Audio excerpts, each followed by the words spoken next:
Առաջին անհրաժեշտության մի շարք ապրանքատեսակների գները վերջին մի քանի ամիսների ընթացքում շարունակաբար ավելանում են։ Գազի ու նաև ջրի ապրիլ-մեկյան թանկացումներից առաջ սննդամթերքի գների անհիմն ավելացումը խիստ բացասաբար է անդրադառնում հասարակության տարբեր շերտերի, հատկապես թոշակառուների կենսակերպի վրա։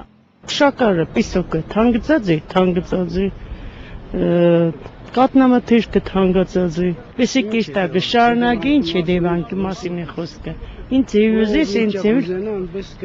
վերապերի ժողովրդին։ Որը խոսած, կիլով ստեղտորը իրել է 2000 դրամ, որը կուզեց սեբես։ Պիսոկը, կարակը, բոլոր անհրաժեշտ պարագաներն էլ երբ մտնում ես ամեն անգամ մի բանով ավելացել են։ Այս գործընթացը մեր կողմից հարցված համաքաղաքացիների կարծիքով ապրիլ-մեկյան թանկացումների նախօրեին խիստ տրամաբանական է, բայց եւ անցանկալի երևույթ, եւ որ ամենավատն է, շատերի կարծիքով դրանք իրենց գագաթնակետին կհասնեն վերոնշյալ ժամկետից հետո։ Գազը թանկացավ, լույսը թանկացավ, ջուրը թանկացավ։ Այդ բոլորը թանկանալուց հետո ինչ պիտի որ սննդամթերքը չթանկանա, այս ժողովրդի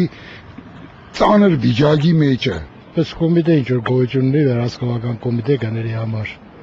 իսկ ինչ-որ կմնա շուկայի այդ կապված հարցերին, իհարկե ժողովրդի համար շատ տաղաճ բաներ կստացվի։ Բացի շաքարավազից, կարագից ու առաջին անհրաժեշտության այլ սննդամթերքներից այս օրերին շուկայում նկատելի է նաև տավարի մսի գնի թանկացումը։ Գնաճի նմանատիպ ոչ հիմնավորված գործընթացը վերահսկող ծառայություն, ինչպես տեղեկացանք սպառողների իրավունքների պաշտպանություն կազմակերպության ղեկավարից, որպես այդպիսին այսօր մեր երկրում գոյություն չունի, իսկ իրենց գործառույթը միայն տնտեսական մրցակցության պաշտպանության պետական հանձնաժողովին ու ինչպես նաև վերինատյաններին այդ մասին տեղյակ պահելն է։ Որ թույլ կտար ավելի թափանցիկ ու արագ վարչական վարույթ կիրառել, որովհետև 2 ամիս, 3 ամիս տևում է վարույթը, այդ ընթացքում տնտեսվարողները ուրեմն հազարավոր, 100,000-ավոր եւ միգուցե եւ միլիոնավոր դոլարներ են աշխատում, հետո նրանց տուգանեն ինչ-որ մի փոքր գումարով եւ դա հարց չի լուծում։ Աբգար Եղոյանի կարծիքով թերևս երևույթի դեմ պայքարի միակ միջոցը մենաշնորհները երկրում վերացնելն է։ Այսպես շարունակվել անընդհատ շարունակվել չի կարող, որովհետև այստեղ խնդրեմ է առաջանում, երբ որ սպառողների մոտ ուղղակի ռեսուրսները